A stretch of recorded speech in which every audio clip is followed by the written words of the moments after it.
Me thinking I'm a real programmer. Me googling switch statement syntax 15 seconds later.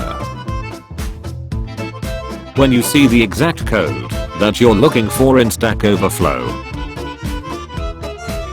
Me, there's no way Android Studio can lag on my laptop. It has 8GB RAM. Android Studio, observe. When you apply for a developer position. Recruiter.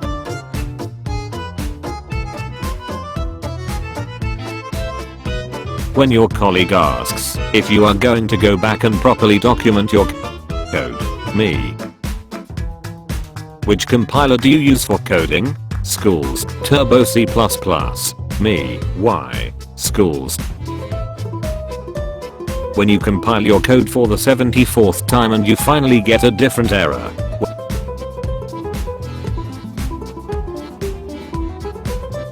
When you switch from C++ to Python.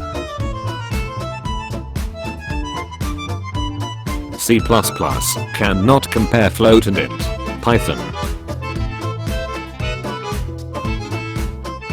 Me removes a function that's not used anywhere. Compiler, there are 200 errors.